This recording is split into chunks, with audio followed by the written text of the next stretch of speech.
إن الحمد لله نحمده ونستعينه ونستغفره ونعوذ بالله من شرور أنفسنا وسيئات أعمالنا من يهده الله فلا مضل له ومن يضلل فلا هادي له وأشهد أن لا إله إلا الله وحده لا شريك له وأشهد أن محمدا عبده ورسوله أما بعد فإن خير الحديث كتاب الله وخير الهدي هدي محمد صلى الله عليه وسلم وشر الأمور محدثاتها وكل محدثة بدعة وكل بدعة ضلالة والضلالة في النار اللهم صل على محمد وعلى آل محمد كما صليت على إبراهيم وعلى آل إبراهيم إنك حميد مجيد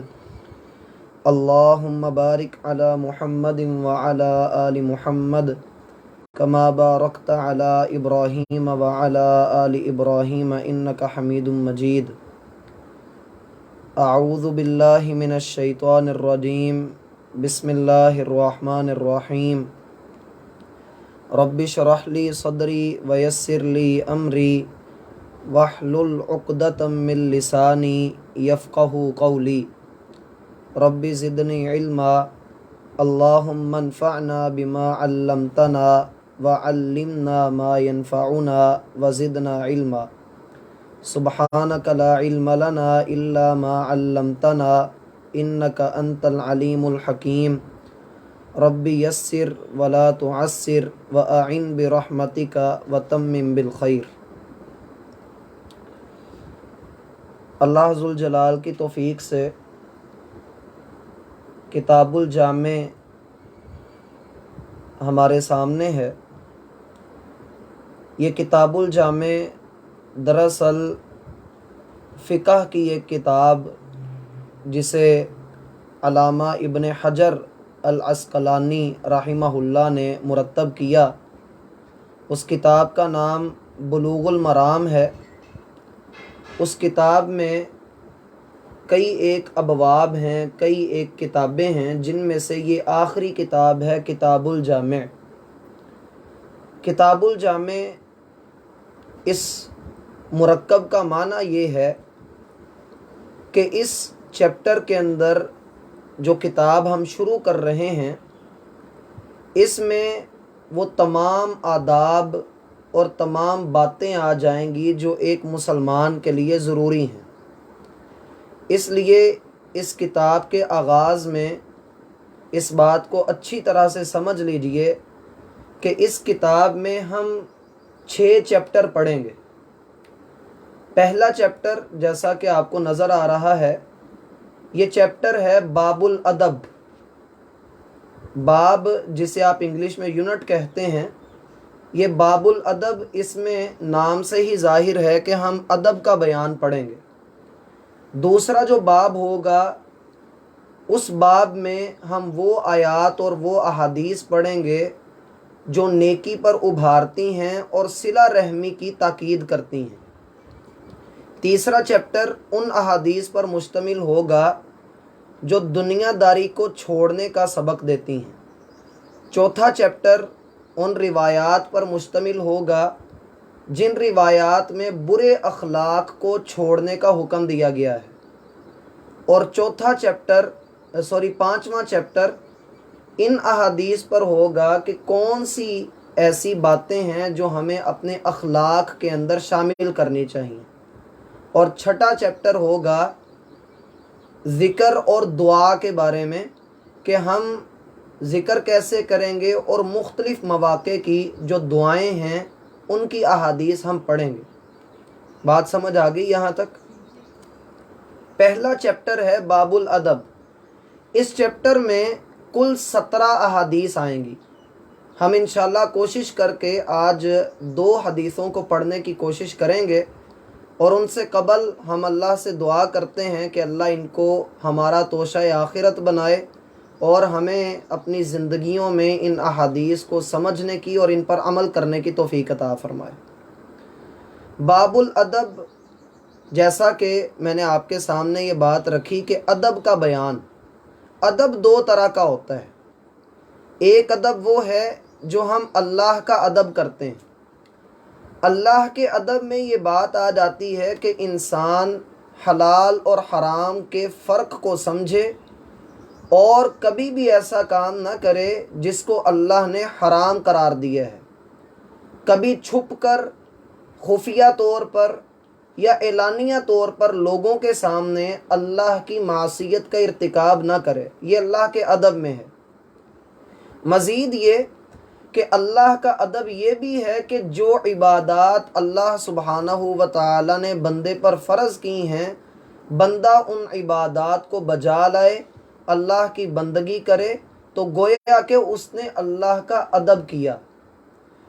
مزید اللہ رب العالمین کے ادب میں جو انتہائی اہم نقطہ اور انتہائی اہم بات ہے، وہ بات یہ ہے کہ انسان لوگوں سے جن کاموں میں حیا کرتا ہے، اللہ سے ان کاموں میں بالاولیٰ حیا کرے۔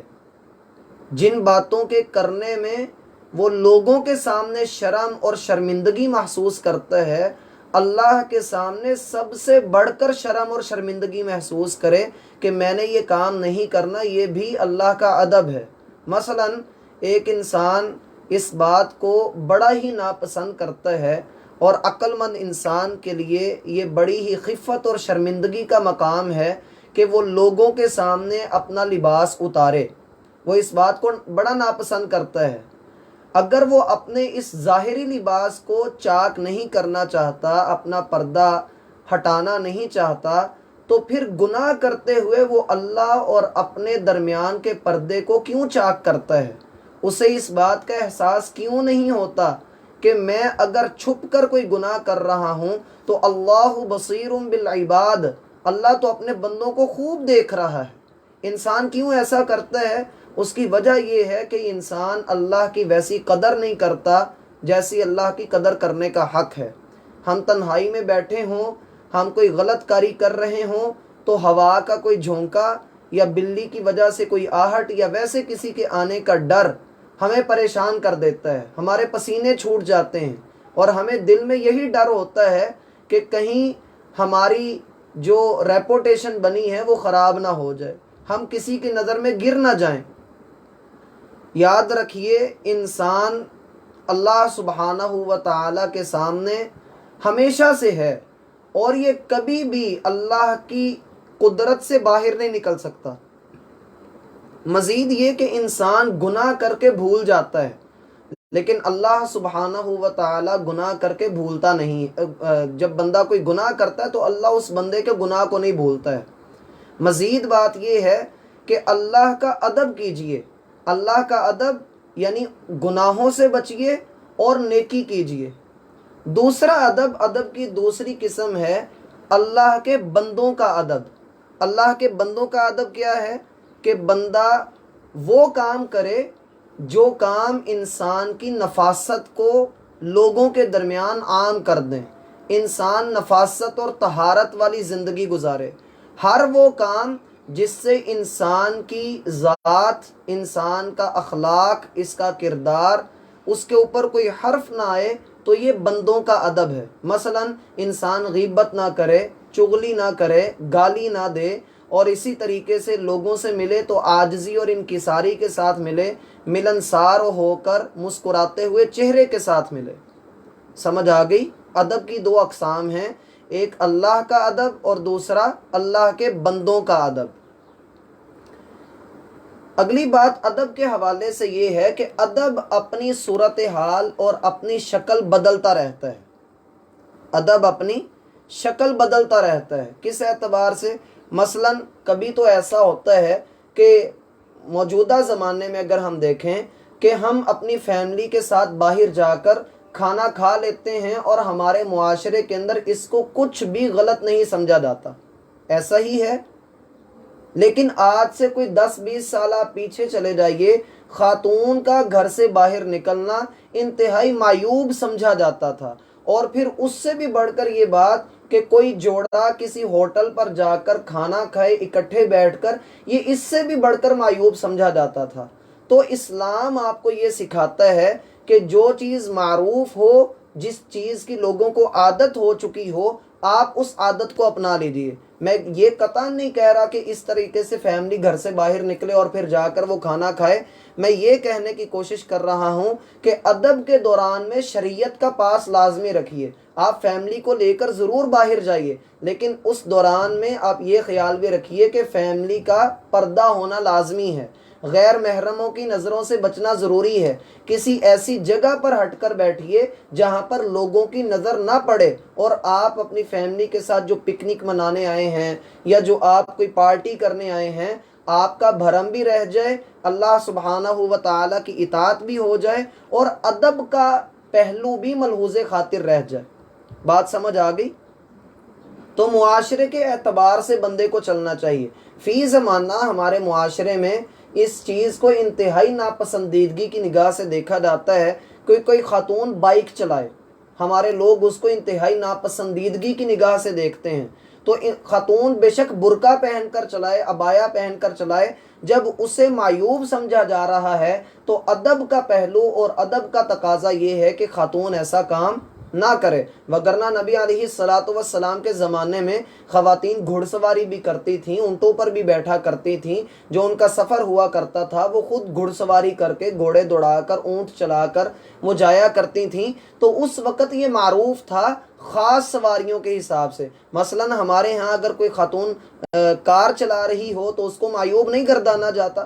تو لوگوں کے درمیان جو ادب ہے وہ اپنی نوعیت بدلتا رہتا ہے، اس لیے اس چیز کو بھی ملحوظ خاطر رکھا جائے۔ یہاں تک بات کلیئر ہو گئی؟ اگلی بات یہ ہے کہ رسول اللہ صلی اللہ علیہ وسلم کی یہ جو حدیث ہمارے سامنے ہے، اس حدیث کو پڑھنے سے قبل یہ سمجھ لیجیے کہ اللہ کے رسول صلی اللہ علیہ وسلم کی حدیث کیا ہوتی ہے؟ حدیث کہتے ہیں وہ بات جو نبی علیہ السلام نے اپنی زبان سے کہی، وہ قولی حدیث ہوتی ہے۔ وہ کام جو اللہ کے رسول صلی اللہ علیہ وسلم نے کیا، وہ فعلی حدیث ہوتی ہے جسے ہم سنت کہتے ہیں۔ اور وہ کام جو اللہ کے رسول صلی اللہ علیہ وسلم کے سامنے کیا گیا، آپ علیہ السلام نے اس سے منع نہیں کیا، آپ کے سامنے وہ کام ہوا لیکن آپ نے اس سے منع نہیں کیا، تو ایسے کام کی حدیث کہا جاتا ہے۔ ٹھیک ہوئی بات؟ پہلا وہ عمل جو اللہ کے رسول صلی اللہ علیہ وسلم نے خود بول کر کہا ہو تو اسے کہا جاتا ہے کہ یہ قولی حدیث ہے، یعنی ایک بات ہے، اللہ کے رسول صلی اللہ علیہ وسلم کی بات ہے جو آپ علیہ السلام نے فرما دی۔ دوسری ہے کہ اللہ کے رسول صلی اللہ علیہ وسلم نے کوئی کام کر کے دکھایا ہو، تو جو کام آپ علیہ السلام نے کیا ہم اسے فعلی حدیث کہتے ہیں، جسے عام طور پہ آپ لوگ سنت کہہ دیتے ہیں۔ ٹھیک ہوئی بات؟ اور اسی طریقے سے ایک حدیث کی تیسری قسم یہ ہے کہ اللہ کے رسول صلی اللہ علیہ وسلم کی نظروں کے سامنے کوئی کام کیا گیا لیکن آپ علیہ السلام نے اس سے روکا نہیں، آپ نے اس کے اوپر خاموشی اختیار فرمائی، تو اس کو تقریری حدیث کہا جاتا ہے۔ ٹھیک ہوئی بات؟ اب یہ جو حدیث اس وقت ہمارے سامنے ہے، یہ سیدنا ابو ہریرہ رضی اللہ عنہ بیان کر رہے ہیں۔ جیسا کہ آپ کے سامنے بھی الفاظ کچھ اس طرح سے ہیں، عن ابی ہریرہ رضی اللہ عنہ، ابو ہریرہ رضی اللہ عنہ سے روایت ہے۔ ابو ہریرہ ان کی یہ کنیت ہے، ان کے پاس ایک بلی کا بچہ ہوا کرتا تھا، جس کی وجہ سے ان کو اللہ کے رسول صلی اللہ علیہ وسلم نے ابو ہریرہ کہہ کر بلایا۔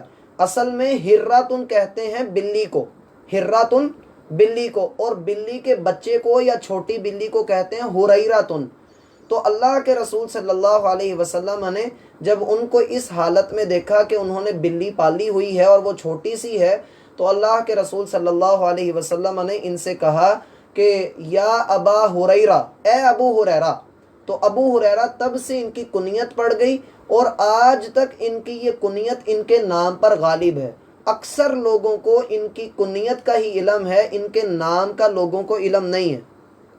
ٹھیک ہوئی بات؟ انہوں نے غزوہ خیبر کے بعد اسلام قبول کیا تھا، نبی علیہ الصلاۃ والسلام کے ساتھ یہ عرصہ 4 سال تک رہے، اور اللہ کے رسول صلی اللہ علیہ وسلم کے یہ وہ صحابی ہیں جنہوں نے سب سے زیادہ اللہ کے رسول کی روایات کو بیان کیا۔ مزید یہ کہ ان کا امتیاز یہ ہے کہ نبی علیہ الصلاۃ والسلام کے ساتھ رہتے، ہمہ وقت آپ علیہ الصلاۃ والسلام کے ساتھ ساتھ رہتے، حتیٰ کہ جب آپ اپنے گھر جاتے تو یہ آپ کے دروازے پر بیٹھ جایا کرتے تھے، اور آپ علیہ الصلاۃ والسلام کی باتیں ان کو اپنے سینے میں محفوظ کیا کرتے تھے۔ نبی علیہ الصلاۃ والسلام نے ان کے لیے دعا کی تھی، اے اللہ ابو ہریرہ سے محبت کر اور اس کی ماں سے بھی محبت کر، اور جتنے بھی انسان ہیں ان سب انسانوں کے لیے ان دونوں کو بھی محبوب بنا دے۔ تو آج بھی ایسا ہے، اہل السنہ والجماعہ یعنی مسلمان جتنے بھی ہیں وہ سارے کے سارے سیدنا ابو ہریرہ رضی اللہ عنہ سے، اور جتنے روافظ ہیں، شیعہ ہیں اور دیگر کفار ہیں، وہ سیدنا ابو ہریرہ رضی اللہ عنہ سے شدید قسم کے بغض اور نفرت کا اظہار کرتے ہیں۔ سیدنا ابو ہریرہ رضی اللہ عنہ کے نام میں اختلاف ہے، بعض اہل علم ان کا نام ذکر کرتے ہیں عبد الرحمن، نام ذکر کرتے ہیں عبد شمس، اور بعض ان کے بارے میں یہ کہتے ہیں کہ پہلے ان کا نام عبد شمس ہی تھا یعنی سورج کا بندہ، بعد میں اللہ کے رسول صلی اللہ علیہ وسلم نے ان کا نام بدل کر عبد الرحمن رکھ دیا۔ تو عبد الرحمن ان کا نام ہے اور ابو ہریرہ ان کی کنیت ہے، لیکن ان کی کنیت زیادہ مشہور ہے بنسبت ان کے نام کے۔ ٹھیک ہوئی بات؟ 57 یا 58 یا 59 ہجری میں ان کا انتقال ہوا۔ 3 قول ملتے ہیں، سن 57 ہجری یا سن 58 ہجری یا سن 59 ہجری میں، اور بعض اہل علم کے نزدیک ان کی عمر بھی تقریباً 57، 58 یا 59 سال ہے۔ ٹھیک ہو گئی بات؟ نبی علیہ الصلاۃ والسلام کے بڑے ہی جلیل القدر صحابی ہیں، اور اکثر صحابہ کرام سے انہوں نے روایت بھی کی ہے۔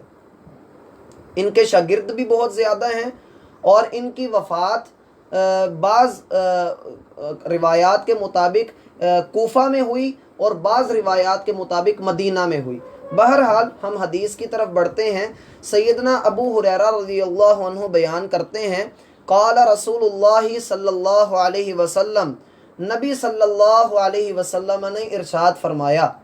امام ترمذی رحمہ اللہ کہا کرتے تھے کہ جس گھر میں حدیث کی تلاوت کی جاتی ہے، جس گھر میں احادیث پڑھی جاتی ہیں، گویا کہ ایسا ہی ہے کہ ینطق النبی صلی اللہ علیہ وسلم، گویا کہ اس گھر میں نبی علیہ الصلاۃ والسلام بات کر رہے ہیں۔ اور حدیث کا سننے کا ادب ہونا چاہیے۔ حدیث سننے کا ادب یہ ہے کہ بندہ 2 زانو ہو کر بیٹھے۔ پھر مزید حدیث سننے کا ادب یہ ہے کہ بندہ کان لگا کر یہ بات سنے۔ مزید ادب یہ ہے کہ بندہ باوضو ہو کر بیٹھے، اور جب بھی نبی علیہ الصلاۃ والسلام کا نام آئے تو اپنے سر کو جھکا لے اور درود پڑھے اور کہے کہ صلی اللہ علیہ وآلہ وسلم۔ اور اسی طرح سے حدیث کا ادب یہ ہے کہ آپ کسی بھی مجلس میں بیٹھے ہوں تو آپ جب باتیں کر رہے ہوں اور درمیان میں سے کوئی بندہ یہ کہے کہ رسول اللہ صلی اللہ علیہ وسلم نے ارشاد فرمایا، تو سارے لوگ خاموش ہو جائیں اور بات کو توجہ سے سننا شروع کر دیں، اس لیے کہ نبی علیہ الصلاۃ والسلام کا ادب اور ان کی بات کے اوپر اپنی بات کرنے سے اللہ سبحانہ و تعالی نے منع کیا ہے، اور ادب کرنے کا خصوصی طور پر اللہ رب العالمین نے حکم دیا ہے۔ سورۃ الحجرات میں اللہ رب العالمین کا فرمان ہے، یا ایھا الذین آمنوا لا ترفعوا اصواتکم فوق صوت النبی، اے مسلمانوں نبی کی آواز سے اپنی آواز اونچی نہ کرو، یہ نہ ہو کہ تمہیں خبر بھی نہ ملے اور تمہارے سارے اعمال اللہ کے ہاں ضائع کر دیے جائیں، ان تحبط اعمالکم، تمہارے سارے اعمال ختم ہو جائیں صرف بے ادبی کی وجہ سے۔ اس لیے احادیث کا اور قرآن کا ادب کرنا بھی ہر ایک کے اوپر لازم ہے۔ اسی طرح سے صحابہ کرام کا اور سلف صالحین کا یہ طرہ امتیاز تھا کہ جب بھی وہ احادیث کو سنا کرتے تھے تو ان کے سر جھک جایا کرتے تھے، بلکہ ایک حدیث میں تو آتا ہے کہ نبی علیہ الصلاۃ والسلام جب بات کرتے تو ہماری کیفیت اس طرح ہو جاتی گویا کہ ہمارے سروں پر پرندے بیٹھے ہوئے ہیں، اور ہم یوں گنگ ہو جاتے گویا کہ ہم نے کبھی اپنے منہوں سے بات ہی نہیں کی ہے۔ پھر بعض لوگ جو احادیث کے اوپر اعتراضات کرتے ہیں اور ان کے اوپر باتیں کرتے ہیں تو ان لوگوں کو بھی اس ادب سے عاری سمجھا جائے گا۔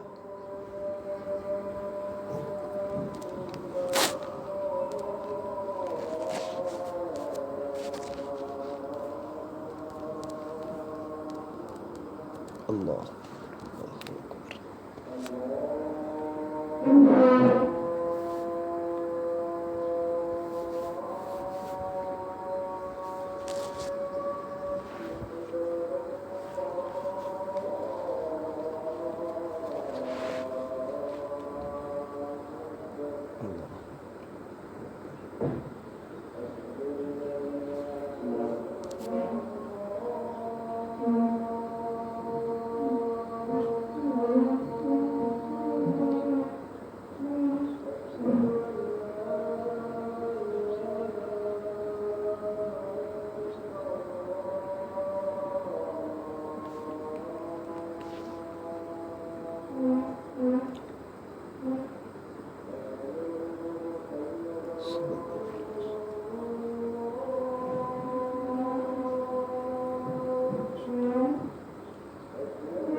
السلام علیکم۔ جی جی السلام علیکم۔ جی تو کال آ رہی سی جی۔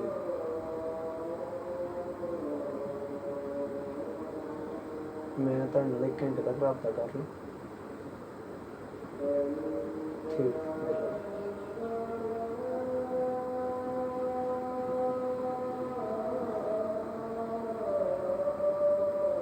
میں تم دس لوں گا کل۔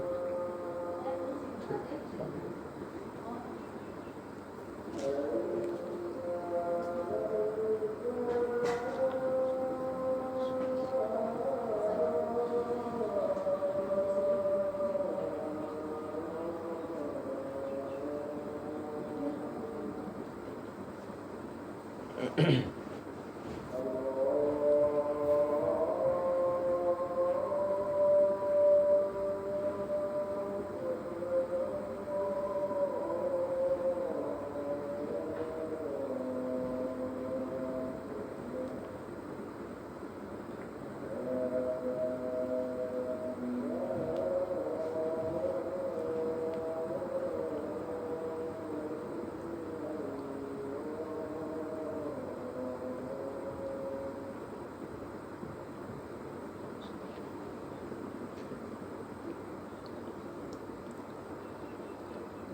اعوذ باللہ من الشیطان الرجیم، بسم اللہ الرحمن الرحیم۔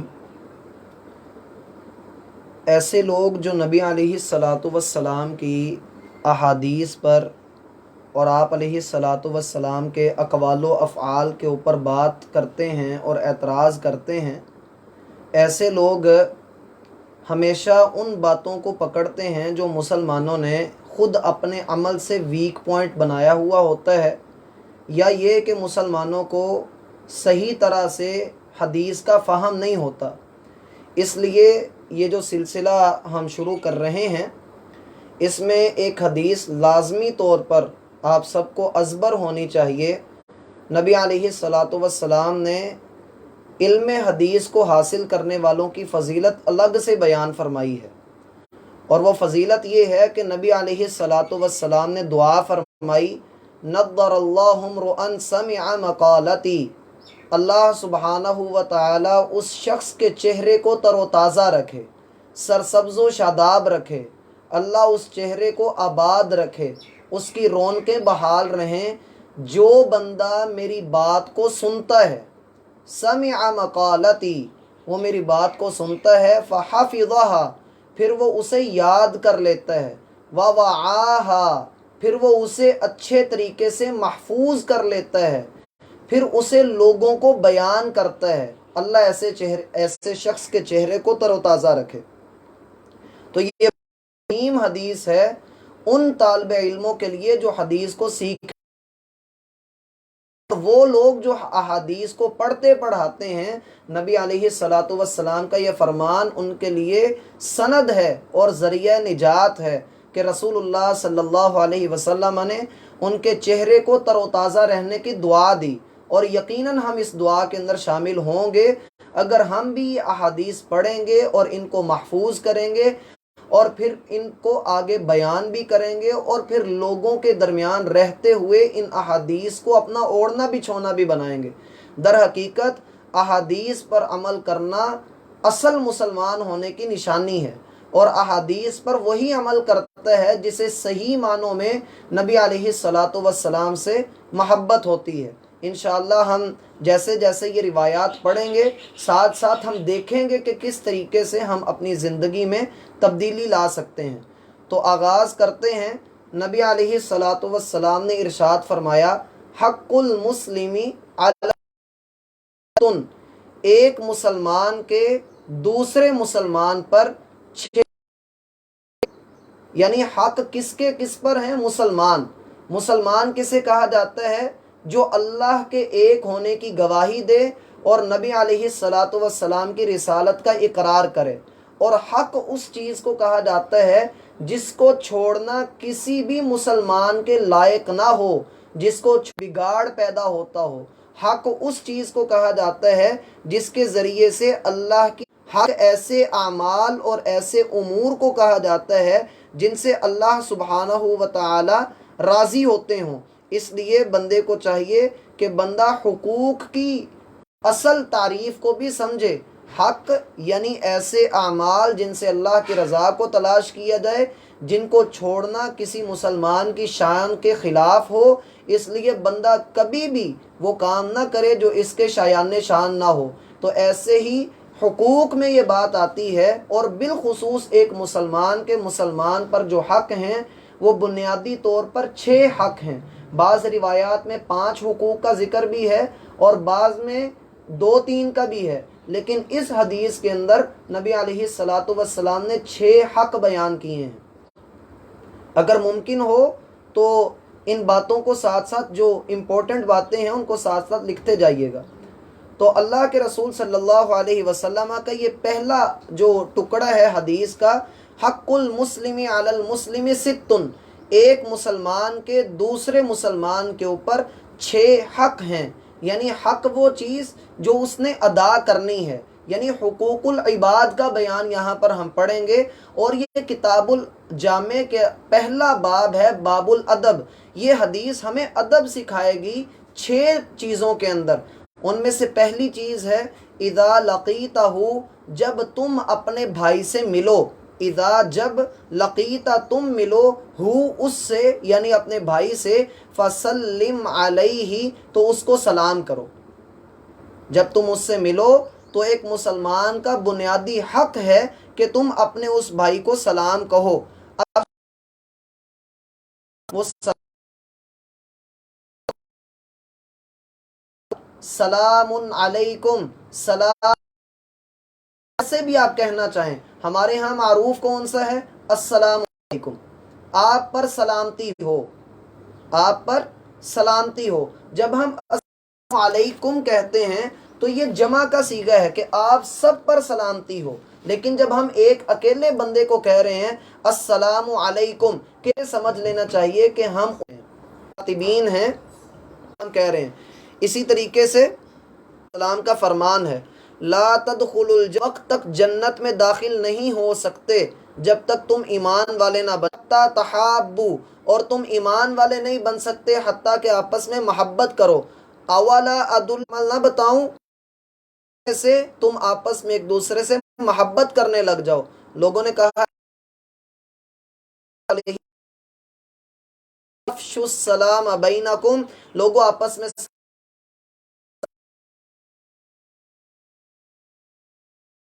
بیوتن لیا، مسلمانوں کسی بھی گھر میں داخل نہ ہو، کسی اجازت مل جائے کے وقت تم ان کو سلام کہو گے، میں داخل ہو، یہ تمہارے تحفہ ہے برکتوں والا اور بڑا ہی پاکیزہ، اور تم بھی بہتر انداز میں سلام کا جواب دو ہیں، اور وعلیکم السلام ورحمۃ اللہ کہا ہے، وعلیکم السلام ورحمۃ اللہ کا لفظ بھی و رسول اس کام سے مزید بات سیدنا ابراہیم علیہ الصلاۃ والسلام نے ہی کہا تھا کہ رحمت اللہ علیکم و رب البیت، اے اہل بیت، اے گھر والو، ان کی طرف سے برکت کے، یہ جو سلام کرنے کا حکم دیا گیا ہے، اذا لقیتہ، اس سے ملیں تو آپ اس کو سلام، تو آپ اس کے سلام کا جواب، اگر آپ مل رہے ہیں تو پھر آپ پر حق سلام کا فرمان ہے، وہ ہے جو سلام میں ابتدا کرتا ہے، ان دونوں میں سے بہتر وہ ہے جو سلام میں پہل کر رہا ہے، اور ایک حدیث میں آتا ہے کہ سب سے زیادہ قریب وہ شخص ہوتا ہے کرنے میں پہل کرتا ہے۔ ٹھیک ہوئی بات؟ اسی طرح سے اب سلام کا جو حکم اللہ کے رسول صلی اللہ علیہ وسلم نے دیا، اس میں بھی بڑا لطیف نقطہ ہے، اور وہ لطیف نقطہ یہ رسول صلی اللہ علیہ وسلم نے فرمایا کہ آپ سلام کریں ایک مسلمان کہ وہ اس کو سلام کا جواب دے یا اس کو سلام کرے، تو اس میں یہ نہیں بتایا کہ چھوٹا ہو یا بڑا ہو، جوان ہو یا بوڑھا ہو، آپ اس، ہاں اس میں ایک چیز ضرور پیش نظر رہنی چاہیے کہ مرد مرد کو سلام کرے اور عورت عورت کو سلام کرے، خاص طور پہ جوان مرد جوان عورت کو سلام نہ کرے، اس میں فتنہ اندیشہ ہے ہو، تو پھر ایسی جگہ خاتون بندے کو اور بندہ جو ہے وہ کسی خاتون کو، ان ضرورت ہو تو پھر یہ کام کیا جائے گا، جیسا کہ صحابی تو آ کر وہ سلام ہی کیا کرتی تھیں، اور آپ علیہ الصلاۃ والسلام پردے میں ہوا کرتے تھے۔ سلام کے حوالے سے ایک اور بات ذہن میں رکھ لیجیے کہ جب بھی سلام کرنا ہے تو اس بات کو ملحوظ، یہ مسلم کے الفاظ ہیں، عیسائی کو کسی کافر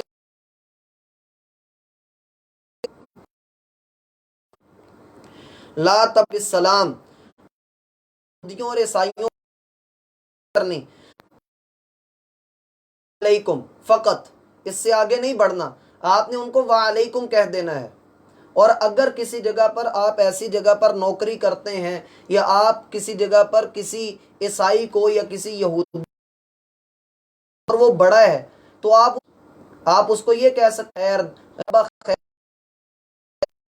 مسلمان بھائی کو یہ کہہ رہے ہیں سلامتی ہو، اور نبی علیہ الصلاۃ والسلام جن کی وجہ سے یہودی کی بات تمہارا آپس میں سلام، نماز میں بلند آواز سے آمین کہنا، اور تیسری بات تمہارا نماز میں صف کے ساتھ صف ملانا، صفوں کو جوڑ کر کھڑے ہونا۔ اسی طریقے سے نبی علیہ الصلاۃ والسلام کا فرمان ہے کہ چھوٹا بڑے کو سلام کریں، سوار جو ہے وہ پیدل چلنے والے کو سلام کرے، پیدل چلنے والا بیٹھنے والے پر لیں، اگر ایک طرف سے ایک بندے کا حق، ایک جماعت بیٹھی ہو اور کوئی ایک بندہ آ کر سلام کرے، السلام علیکم کہے، اور اس